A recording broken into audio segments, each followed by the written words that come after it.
നമ്മുടെ രാവിലെയുള്ള ശീലങ്ങളിൽ ഏറ്റവും മികച്ച ഒന്ന് ഏതാണ്? ഒരു സംശയം വേണ്ട, ഏറ്റവും മികച്ചതും രസകരമായതും നമ്മുടെ സൈക്ലിംഗ് തന്നെയാണ്.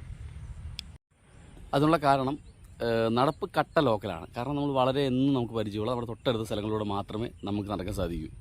പക്ഷേ സൈക്ലിംഗ് ആകുമ്പോൾ കുറേ കൂടി ദൂരത്തേക്ക്, കുറേ കൂടി മനോഹരമായ കാഴ്ചകളിലേക്ക്, നമുക്ക് കുറേ കൂടി അകലങ്ങളിലേക്കുള്ള സ്ഥലങ്ങളിലേക്ക് നമുക്ക് പോകാൻ സാധിക്കും. ഇന്ന് നമ്മൾ ഇത്തിരി ലേറ്റായിട്ടാണ് ഇറങ്ങുന്നത്. പക്ഷേ കുറച്ചുകൂടി നേരത്തെ രാവിലെ ഒരു 6 മണിക്കോ 6:30 നിങ്ങൾക്ക് ഇറങ്ങാൻ സാധിച്ചു കഴിഞ്ഞാൽ വളരെ മനോഹരമായിട്ടുള്ള കാഴ്ചകൾ നിങ്ങൾക്ക് നിങ്ങളുടെ നാട്ടിൻപുറങ്ങളിലോ നിങ്ങളുടെ അർബൻ ഏരിയയിലോ ഒക്കെ കാണാൻ സാധിക്കും. ഇപ്പോൾ തന്നെ നമ്മളിവിടെ എത്തുമ്പോൾ ഒരുപാട് മനോഹരമായ കാഴ്ചകൾ നമുക്ക് കാണാൻ സാധിക്കും. ഇതിപ്പോൾ ഈ പാടത്തേക്ക് നോക്കുമ്പോൾ നിങ്ങൾക്ക് കാണാം, ഈ ക്യാമറയുടെ പരിമിതികൾ കൊണ്ട് നിങ്ങൾക്ക് ഒരുപാട് കാണാൻ സാധിക്കുന്നില്ല എന്നേ ഉള്ളൂ. നിറയെ ബേർഡ്സാണ്, പലതരത്തിലുള്ള എഗ്രറ്റ്സും ഐബിസും ഒക്കെ ഇരിപ്പുണ്ട്, സ്നൈപ്സ് ഇരിപ്പുണ്ട്. അതേപോലെ തന്നെ ഈ ചെറിയ പക്ഷികളായിട്ടുള്ള സാൻഡ് പേപ്പറിനെ പോലുള്ളതൊക്കെ പറന്ന് കിടപ്പുണ്ട്. നല്ല രസമാണ് രാവിലെയുള്ള കാഴ്ചകൾ. കുറച്ചുകൂടി നേരത്തെ നമ്മൾ വരുന്നെങ്കിൽ നമ്മൾ കുറേ കൂടി ആക്റ്റീവായിട്ട് കുറേ കൂടി നല്ല കാലാവസ്ഥയിൽ നമുക്ക് ഈ കാഴ്ചകളൊക്കെ കാണാൻ സാധിക്കും. നമ്മളെത്തുമ്പോൾ ഈ ആമ്പൽ കുഞ്ഞുങ്ങളൊക്കെ കൂമ്പി തുടങ്ങിയിരിക്കുന്നു. കുറേ കൂടി രാവിലെ നമ്മൾ വരുന്നെങ്കിൽ നമ്മൾ ഈ ആമ്പലൊക്കെ വിരിഞ്ഞിരിക്കുന്ന മനോഹരമായ കാഴ്ച നമുക്ക് കാണാം. അതേപോലെ തന്നെ ഇവിടെ ഒരു നല്ല ചെറിയൊരു വള്ളം രസകരമായിട്ട് കിടപ്പുണ്ട്. രാവിലെ ആരോ ഉപയോഗിക്കുന്നതല്ല കേട്ടോ, ഇപ്പോൾ ഉപയോഗിക്കുന്നതല്ല.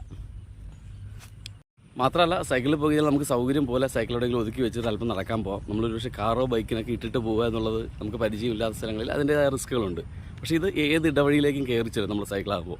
അതിനുശേഷം നമുക്ക് അവിടെ വെച്ചിട്ട് നമുക്ക് അടുത്ത ചെറിയ നടത്തത്തിന് വേണ്ടി പോകാം. ഒരിക്കലും ഞാനീ പോകും പോലെ ഈ കൊടും വെയിലത്ത് പോകാൻ നോക്കരുത്. ഒരല്പം കൂടി നേരത്തെ പോയി കഴിഞ്ഞാൽ ഭയങ്കര രസമായിട്ട് രാവിലെയുള്ള കാഴ്ചകൾ നമുക്ക് എക്സ്പ്ലോർ ചെയ്യാൻ സാധിക്കും. അതേപോലെ തന്നെ ഇപ്പോൾ കൊയ്ത്ത് കഴിഞ്ഞൊരു പാടശേഖരമാണിത്. പാടശേഖരത്തിൽ നിന്നുള്ള വൈക്കോലുകൾ അടുക്കി വെച്ചിരിക്കുന്നതൊക്കെ നമുക്ക് നല്ല കാണാം. അപ്പർ കുട്ടനാടിൻ്റെ പോർഷൻസിൽ പോലും ഈ വൈക്കോലിങ്ങനെ കെട്ടിവെക്കുന്ന മെഷീൻ വന്നിട്ട് ഒരുപാട് കാലമായിട്ടില്ല. ഒരുപക്ഷെ മെക്കനൈസേഷൻ നമ്മുടെ പാടശേഖരങ്ങളിലേക്ക് വരാൻ തുടങ്ങിയിട്ട് ഒരുപാട് കാലമായിട്ടില്ല എന്നുള്ളതാണ് സത്യം. പക്ഷേ ഇങ്ങനെ ഇത് വന്നു തുടങ്ങിയതുകൊണ്ട് വെള്ളത്തിൽ കിടന്ന് നശിച്ചു പോകാതെ വൈക്കോൽ എല്ലാവർക്കും വീണ്ടും ഉപയോഗിക്കാനും വിൽക്കുവാനും പറ്റുന്ന രീതിയിലേക്ക് മാറ്റാൻ സാധിച്ചിട്ടുണ്ട്. നമ്മൾ എഴുന്നേറ്റ് എക്സസൈസ് തുടങ്ങിയിട്ടുള്ളൂ. പക്ഷേ നമ്മുടെ ഭായി ഏതാണ്ട് പകുതി പണി പൂർത്തിയാക്കിയെന്ന് തോന്നുന്നു. ഇവിടെ മഴ അപ്രതീക്ഷിതമായി പെയ്ത മഴയിൽ നമ്മുടെ കച്ചി നനഞ്ഞു പോയിട്ടുണ്ട്. അത് ഉണക്കിയെടുക്കാനുള്ള ശ്രമത്തിലാണ്.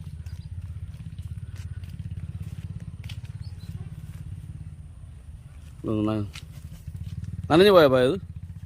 ഫുൾ നനഞ്ഞു പോയോ? ബാരിഷ് ആണ്, ബാരിഷ്.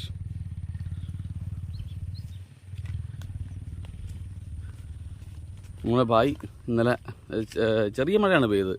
പക്ഷെ അത് ഉണങ്ങുന്നതിനകത്തും നനഞ്ഞിട്ടുണ്ടാവില്ല. അപ്പോൾ അതുകൊണ്ട് തന്നെ വെയിലത്തേക്ക് വെച്ച് നന്നായിട്ട് ഉണക്കിയെടുക്കുകയാണ്. ഇത് ഇവിടെ നിരന്തരം.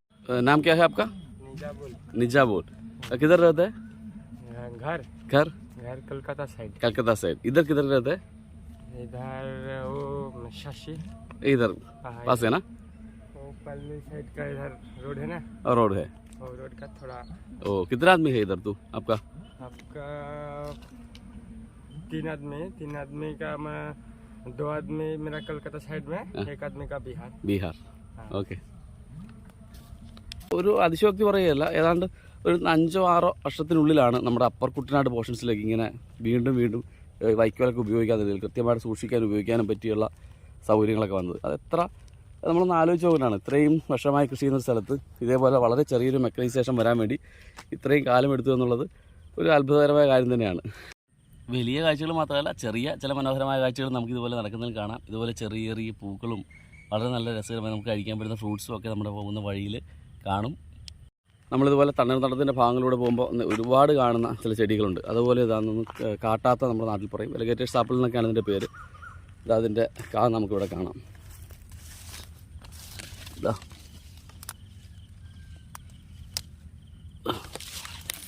ഇത് കഴിക്കാൻ പറ്റുന്നതല്ല കേട്ടോ, കഴിക്കാൻ പറ്റുന്നതല്ല. അതേസമയത്ത് ചീങ്കണ്ണിയോ അല്ലെങ്കിൽ ഈ ആമ പോലെയുള്ള വെള്ളത്തിലുള്ള ജീവികൾ ഇതാ. അതുപോലെ നോനി എന്ന് പറയുന്ന പഴം, നോനിച്ചെടി നിങ്ങൾ കണ്ടിട്ടുണ്ടോ?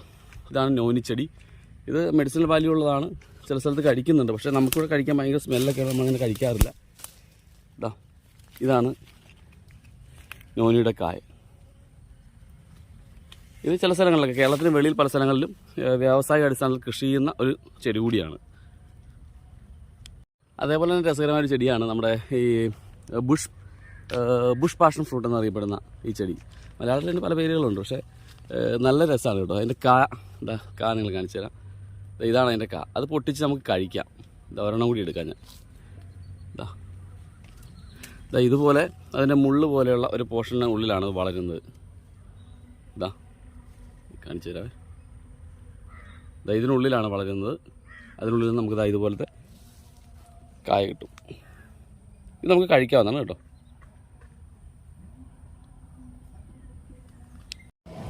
ഈ പോർഷനാണ് കഴിക്കുന്നത്. അത് അല്പം ജ്യൂസി ആയിട്ടുള്ള നമ്മുടെ പാഷൻ ഫ്രൂട്ട് പോലെ തന്നെ ഇരിക്കും. പക്ഷെ കുറച്ചുകൂടി മത്തുണ്ട്, ഒരല്പം വേറൊരു ടേസ്റ്റാണ്.